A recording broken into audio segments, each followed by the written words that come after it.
Mzee George Kanyarwanda enzarwa ya Nyaruhanga karo omugomborra yekizobo muri Bushenyi nomwe abashomise President Yoweri Kaguta Museveni ari cyamate primary school omuri Ntungamo kandi yarugo mu magara genseji kuyagira cyamate bamutuma cunge muri Nyabare kandi uko ni yagira nya cunge na humura akazumbi kushubura kuyagira umbi kushubura mu Kanyarwanda ogwe George yaza umprotexi mbibwe bembezi yija yawe gomborra mu kuyagiramo yaba chairman yo gomborra yabumbire na kizoba kandi ubu umwagwa mu Rwanda nishanju na mwenda uyazo mugomborra yabumbire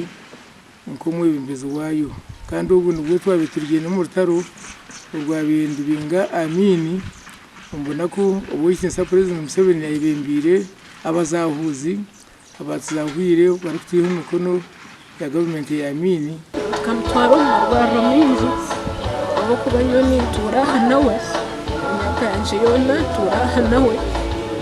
so tubatujaja batukatwara bara referral twatwara kayo na nubwo kwasurweje weekend twara rentu habatujantu mutwara kayo Kanyarwanda kebembere gomborra yache izoba nka chairman wayo okurwo mwako gwa 1986 okuzo mu rwa 1990 kandi yagambwa nko muntu wabire natwazaje umuryabo abana harabu yahwerire umashomero nka cyamata bashumire cyamata habwe abashumire cunge habwe wentuguje ku bantu mwijuka ko muntu wabire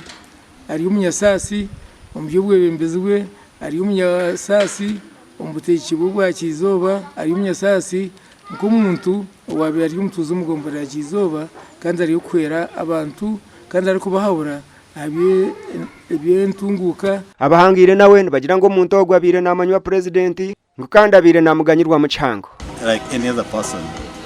umuntu arikubana agamba na president yana kumucanga cyane ni umuntu mbona mugamba na president kandi ugamba na president cyonka facilities nyinyi tutunga kugira wewe mesi bakubayene na advice ya kubanatu Mzee Kanyarwanda yafa kusheshera izoba kandi yafero myaka 93 haza aisirwe ndwara ya pressure na ulcers gashakwa Onesimus Ndianabo.